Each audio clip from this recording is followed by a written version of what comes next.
మన తెలంగాణ ఏర్పడి 11 సంవత్సరాలు అయింది. 4 కోట్ల ప్రజలకు కన్నీరు మాత్రమే మిగిలింది. వ్యాపారస్తులు నెత్తి కొట్టుకుంటున్నారు, బిజినెస్లన్నీ వెళ్ళిపోతున్నాయి, రియల్ ఎస్టేట్ పడిపోయింది, విద్యా వైద్యం కరువు అయిపోయింది. నీళ్లు, నిధులు, నియామకాలు అన్నారు. వేసవి కాలంలో 1 కోటి కుటుంబాలకు నీళ్లు అందించగలిగాయి గవర్నమెంట్.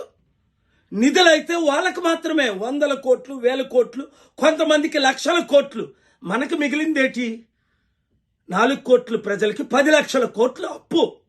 వడ్డీ కట్టలేవు, అప్పులు దొరకట్లేదు అని రేవంత్ రెడ్డి మొన్న ముఖ్యమంత్రే అరే మమ్మల్ని ఢిల్లీలో దొంగలా చూస్తున్నారు, దోచుకునే వాళ్ళ చూస్తున్నారు, అపాయింట్మెంట్ ఇవ్వట్లేదు, అప్పులు దొరకట్లేదు అని చేతులు ఎత్తేశాడు. ఇది ఈరోజు తెలంగాణ పరిస్థితి. 60 లక్షల నిరుద్యోగులకు ఉద్యోగాలు వచ్చాయా? కంపెనీలు వచ్చాయా? ఎన్ని సమిట్లు పెట్టి ఏమైనా మంచి పేరు వస్తుందా? సరికదా.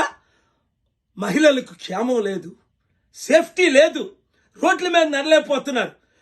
మిస్ వరల్డ్ కొరకు మిస్ ఇంగ్లాండ్ వస్తే అయ్యో ఈ హైదరాబాదులో నన్ను ఒక వేశ్యలాగా చూస్తున్నారని ఆవిడ హైదరాబాదులో పారిపోయి దేశ విదేశాల్లో మన పరువు తీస్తుంది. ఇది ఈరోజు పరిస్థితి. అందుకనే వీళ్ళ వల్ల మార్పు రాదనే శ్రీకాంతాచారి తండ్రి వెంకటాచారి అయ్యా నేను 1200 మంది కుటుంబాలు బలిదానం చేస్తే తెలంగాణ ఏర్పడింది, ఈ పార్టీల వల్ల లాభం లేదని ప్రజాశాంతి పార్టీలో చేరాడు. ఎంతమంది అన్ని పార్టీలు పిలిచినా వద్దు అని చెప్పి గద్దరన్న మన ప్రజాశాంతి పార్టీలో చేరాడు. ఎందుకు? మార్పు రావాలి, ఆ మార్పు మనమే తేవాలి, మనందరం కలిసి పనిచేస్తాను. వాళ్ళైతే కొట్టుకుంటున్నారు.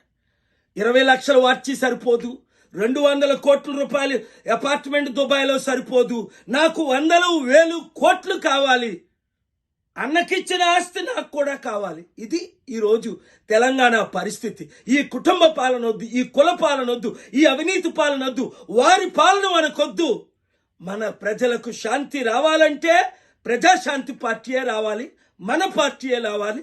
మీరు నేను కలిసి పని చేస్తే తప్పక బంగారు తెలంగాణను తీసుకొస్తాం. అవినీతి అక్రమ అప్పులన్నీ తీర్చేసి తెలుగు రాష్ట్రాలను అభివృద్ధి చేస్తాం. హైదరాబాద్ని మరలా ప్రపంచ మ్యాప్లో పెడతాం. ఈ వీడియో అందరికీ షేర్ చేయండి.